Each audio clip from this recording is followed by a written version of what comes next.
한국의 군사력이 비약적으로 강해질 것 같습니다. 더 정확히 말하자면 이제 우리도 한국을 도발하거나 시비를 거는 상대를 사전에 탐지할 수 있는 능력을 확보하게 되는 것인데요. 즉 먼저 보고 먼저 쏠 수 있는 능력을 확보하게 됐습니다. 올해 1월 한화그룹의 항공우주 계열사인 한화에어로스페이스는 국내 우주 위성 전문 기업인 세트랙아이의 지분을 인수한다고 발표했습니다. 이 언론 발표만 보면 국방 분야와는 그다지 관계가 없어 보이는데요. 그런데 세계는 이 사건으로 한국의 군사력이 비약적으로 증감할 것이라고 예측하고 있습니다. 한화가 세트랙아이사를 인수한 배경에는 국방과학연구원 창설 50주년 기념식을 통해 공개된 추소용 SAR 점철 위성이 있습니다. 국과연은 경제성과 기동성이 우수한 초소형 영상 레미더 SAR 위성 군체계 개발이 진행 중이라는 사실을 공개했는데요. 업계 관계자에 따르면 2023년 11월까지 개발을 마치는 것이 목표이며 이 인공위성의 대당 가격 목표는 70에서 80억 원 수준일 것이라고 전했습니다. 미 초소형 SAR 위성체는 원동형 본체에 날개형 태양 전지판이 달린 일반 위성과 다르게 가로 3m, 세로 70cm 크기의 직사각형 형태입니다. 그리고 앞면에는 킬체인을 위해 5대의 군사용 정찰 위성을 발사하는 사업인 425 사업에서 볼 수 있는 안테나형이 아닌 평판형 전자빔 조향형 SAR 레이더가 위치합니다. 그리고 뒷면엔 태양 전지판이 있는 간단한 구성이며 위성체 중량은 66kg 이하가 목표라고 합니다. 탐지 능력은 조야간, 악천후와 관계없이 고도 510km 궤도에서 지상에 있는 1m 크기의 물체까지 고해상도로 관측할 수 있습니다.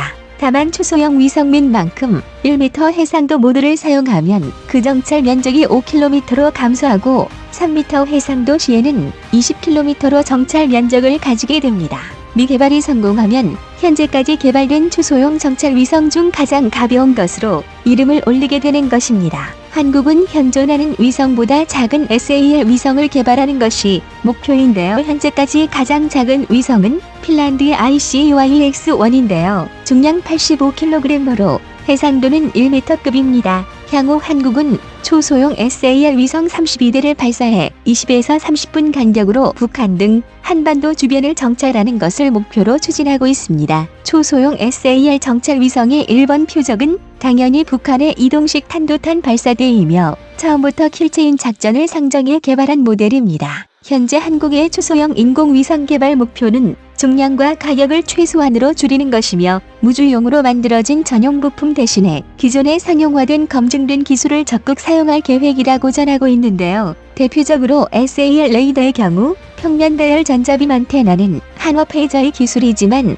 내부의 X밴드 레이더 송수신 모듈 및 신호 처리 장치는 바로 KF-21 보라매용으로 만들어진 AESA 레이더 기술을 사용합니다. 이로써 한국은 그동안 우리 주변국 대비 뒤떨어졌던 인공위성 전쟁에 본격적으로 합류하게 됐습니다. 그래서 준비했습니다. 오늘은 대한민국의 새로운 눈이 되어줄 한국의 초소형 민공위성에 대해 알아보겠습니다. 많은 구독자분들의 성원에 힘입어 꺼리튜브가 채널 개설 후 처음으로 브랜디드 광고를 받게 되었습니다. 이전부터 광고 제의는 정말 많이 받았지만 계속 거절해 왔었는데요. 그런데 이번에 진행하게 된 이유가 몇몇 분들께 꼭 필요한 꿀팁인 것 같아 진행하게 됐습니다. 이런 협업을 진행할 수 있게 해주신 구독자분들께 100분 추첨하여 이디야 아메리카노 모바일 쿠폰을 제공해드리겠습니다. 많은 분들이 휴대폰은 약정이 끝나면 주기적으로 기기 변경을 하지만 인터넷 TV는 약정이 끝날 때마다 바로바로 바꾸는 분들이 적을 거라고 생각됩니다.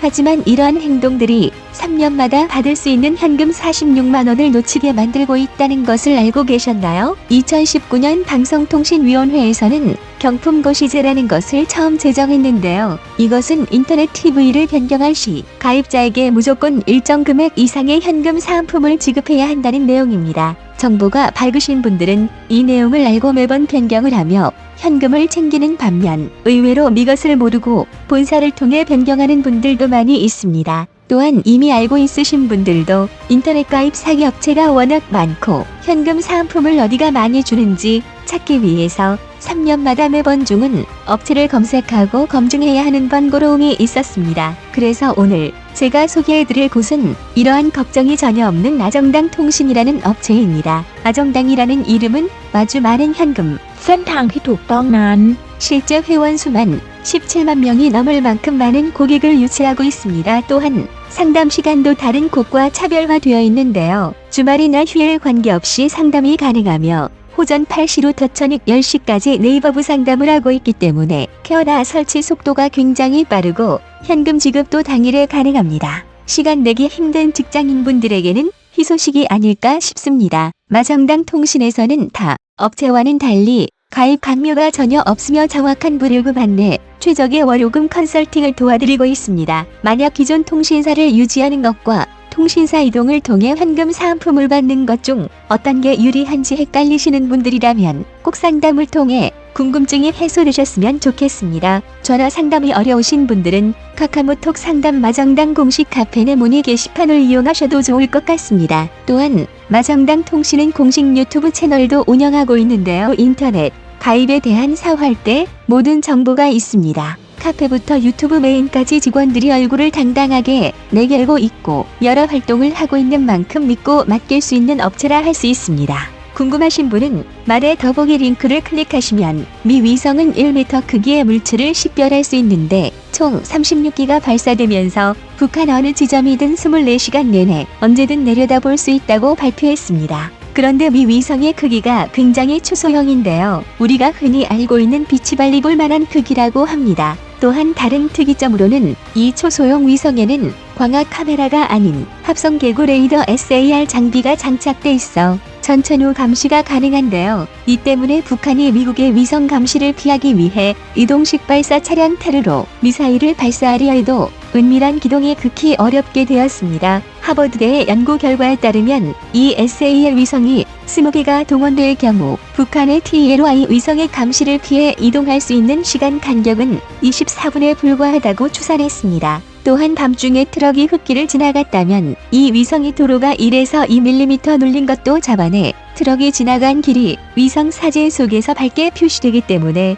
적성국의 모든 군사적 움직임을 사전에 파악할 수 있습니다. 이는 숨기는 자와 찾는 자 사이의 숨바꼭질이 숨기는 자에게 점점 불리해지고 있다는 것인데요. 이에 미사일과 같은 이동식 무장의 생존 가능성은 점차 어려워질 것이라고 주장하고 있습니다. 현재 군사 강국들은 대기권 밖에서 미사일을 탑재하고 발사장으로 이동하는 TLY, 경납고에서 나오는 순간 포착 추적하면서 이동 중에도 선제 타격이 가능한 기술을 발전시켜 왔습니다. 이는 우주적 궤도에 SAR 위성을 충분히 발사하면서 적성국의 미사일 동향을 거의 실시간으로 탐지할 수 있기 때문입니다. 과거 중국이 한국에 배치된 미국의 사드 체계에 대해 미 중간 전략적 균형을 깨뜨리는 것이라며 강력 반발하는 것도 사드 체계의 유격 미사일 때문이라기보다는 중국의 전략 핵미사일의 움직임을 탐지, 추적할 수 있는 레이더 때문이었습니다. 그만큼 적을 볼 수 있다는 것은 해당 국가에게는 치명적인 약점으로 작용합니다. 과거의 인공위성들은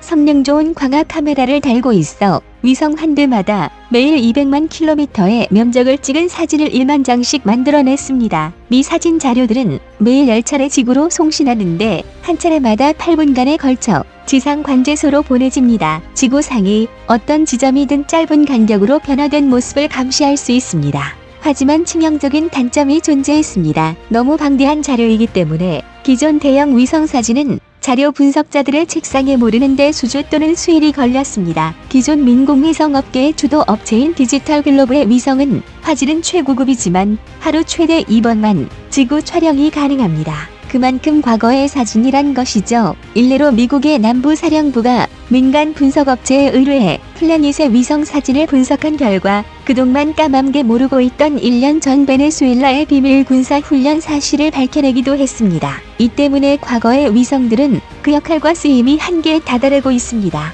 그래서 현재는 미니 위성, 마이크로 위성, 나노 위성 등으로 분류되는 초소형 위성들이 게임 체인저로 부상하고 있습니다. 시장 조사 기관인 아바센트 어널리틱스에 따르면 지구 위에 떠있는 소형 위성들은 1,500개 이상으로 파악하고 있습니다. 그만큼 지구 밖의 소형 위성 경쟁은 뜨겁습니다. 군사 분야에서 무조 기반 원격 감지 혁명은 위성 탐지 능력만으로 이루어지진 않습니다. 위성에 수집한 방대한 자료를 지상에 전달하고 이를 화상으로 만들어 특이사항을 분석해 식별해내며 그 결과를 공격용 무기 자산과 공유하는 능력 역시 뒷받침되어야 합니다. 북한 상공저궤도에 좀좀이 떠있는 SAR 위성과 광학 위성 그리고 글로벌 호크 같은 무인 정찰기와 각종 유무선 신호감청 장치들이 만들어내는 빅데이터를 취합해 신속히 분석해서 유의미한 결과를 찾아내기 위해선 인간 분석가만으론 역부족입니다. 그래서 인공지능인 AI의 도움이 필수적인데요.